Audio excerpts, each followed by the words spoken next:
بسم اللہ الرحمن الرحیم۔ السلام علیکم دوستوں، welcome to my YouTube channel Shaukat TV وی۔ دوستوں، آج ہم شعر و شاعری کے جو بنیادی اصطلاحات ہیں وہ ہم پڑھیں گے۔ سب سے پہلے ہم بات کرنے والے ہیں قافیہ کی۔ قافیہ کیا ہے؟ قافیہ ہم آواز الفاظ ہوتے ہیں، ایک جیسی آواز والے الفاظ ہوتے ہیں جن کی بدولت شاعری میں مزید ردم یا مزید آہنگ پیدا ہوتا ہے، ایک فلو پیدا ہوتا ہے جو دل کو اچھا لگتا ہے۔ ویسے اس کا لفظی مطلب پیچھے چلنے والا ہے، عام طور پر غزل کے اشعار کے دوسرے مصرعے کے آخر میں استعمال ہوتا ہے۔ ردیف سے پہلے تو قافیہ ایک جیسی آواز والے الفاظ ہوتے ہیں، جیسے صدا، دعا، خدا، اٹھا وغیرہ۔ الفاظ بدل ہو جاتے ہیں، ایک دوسرے سے بدل ہو جاتے ہیں، لیکن آواز ایک جیسی ہوتی ہے۔ شاعری کی ایک اور اصطلاح ہے اس کے بعد جو قافیہ کے بعد ردیف۔ ردیف کیا ہے؟ ردیف تو لغت کے اعتبار سے کسی سوار کے پیچھے بیٹھنے والے کو ردیف کہتے ہیں۔ قافیہ غزل کا بنیادی جز ہے اور ردیف اضافی جز ہے۔ ایک غزل جو ہے نا وہ قافیہ کے بغیر نہیں ہو سکتی، مگر ردیف کے بغیر کہی جا سکتی ہے، لکھا جا سکتا ہے۔ دوستو، ردیف جو ہے غزل کے تمام اشعار میں ہو بہو دہرایا جاتا ہے۔ تو غزل ہو یا نظم ہو، دونوں میں قافیہ کا اور ردیف کا بحر کا استعمال ہوتا ہے۔ اور اس طرح ایک اور اصطلاح ہے مطلع۔ مطلب بھی نظم اور غزل دونوں میں استعمال ہوتا ہے۔ مطلع سے مراد طلوع ہونے کی جگہ، غزل کا یا نظم کا پہلا شعر جو ہے نا مطلع ہوتا ہے، اور غزل کا پہلا شعر مطلع کہلاتا ہے اگر اس کے دونوں مصرعوں میں قافیہ اور ردیف کا استعمال ہو۔ ہر شعر دوسرے مصرعے میں قافیہ ردیف کا استعمال ہو تو اسی ترتیب تو اسی حیت غزل کی حیثیت ہوتی ہے۔ ایک غزل میں یا نظم میں ایک سے زیادہ مطالع بھی ہو سکتے ہیں، دوسری مطلع کو ہم مطلع ثانی کہتے ہیں۔ دوسری طرف مقطع ہوتا ہے۔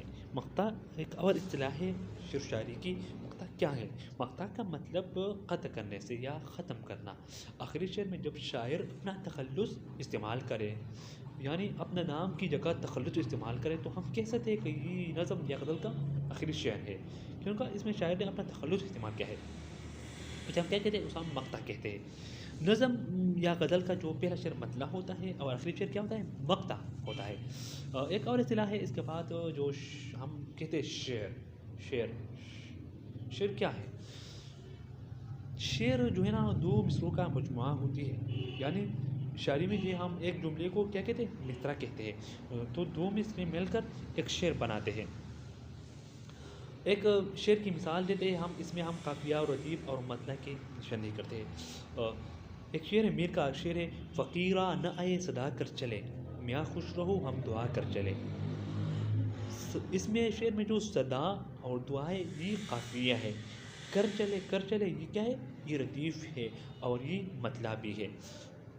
فقیرا نہ آئے صدا کر چلے، میاں خوش رہو ہم دعا کر چلے۔ اس کے بعد ہم مقطع کی مثال دیتے ہیں۔ شعر مقطع کیا ہے؟ جو غالب کا ایک شعر ہے، بنا کر فقیروں کا ہم بیس غالب، بنا کر فقیروں کا ہم بیس غالب، تماشائے اہل کرم دیکھتے ہیں۔ یہ غالب کا شعر ہے، اس میں غالب نے مقطع استعمال کیا ہے، یعنی اپنے تخلص استعمال کیا ہے، غالب۔ دوستو، ہم آگے بڑھیں گے اور دیکھتے ہیں کہ نظم مزید کتنی تقسیم ہوتی ہے، یعنی شعر شاعری جو اس کے اقسام ہے اس کے اوپر ہم بات کرنے والے ہیں۔ ہر نظم جو ہے نا یعنی شاعری جو ہے دو طرح سے لکھی جاتی ہے، ایک موضوع کے لحاظ سے اور دوسرا حیت کے لحاظ سے یعنی بناوٹ کے لحاظ سے۔ موضوع کے اعتبار سے کیا ہے؟ موضوع کے اعتبار سے جو ہے حمد ہے، نعت ہے، شعر آشوب، مل نغمہ، اور اس کے بعد جو بناوٹ کے لحاظ سے یعنی حیت کے لحاظ سے، شکل صورت کے لحاظ سے مثنوی، مخمس، مسدس، سینٹ وغیرہ یہ ہے۔ انشاءاللہ ہم تفصیل سے بات کریں گے، اس کی جو تعریفی ہے وہ ہم بات کریں گے انشاءاللہ۔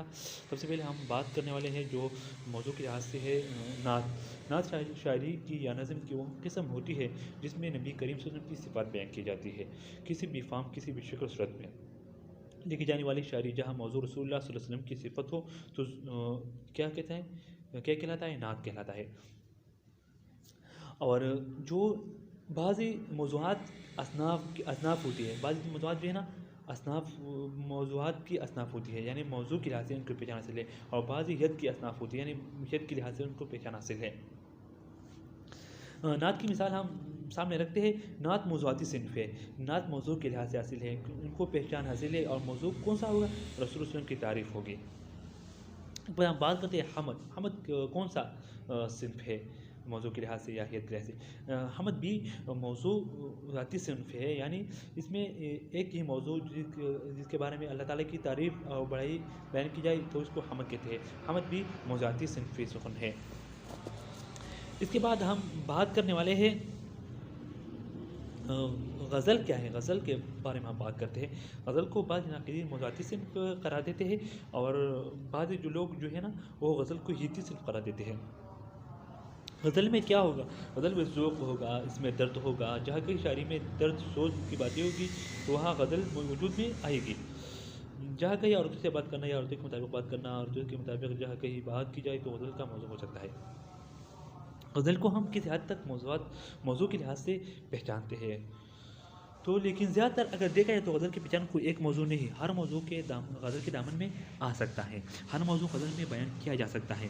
غزل اور شاعری کی وہ صنف سخن ہے، غزل اردو شاعری کی وہ صنف سخن ہے جس میں ہر قسم کی موضوعات کو بیان ہوتی ہے، مذہب کے حوالے سے یا معیشت کے حوالے سے، عورتوں کے متعلق ہمارے ارد گرد جتنے بھی مسائل ہیں غزل میں ان مسائل کو ہم شامل کر سکتے ہیں۔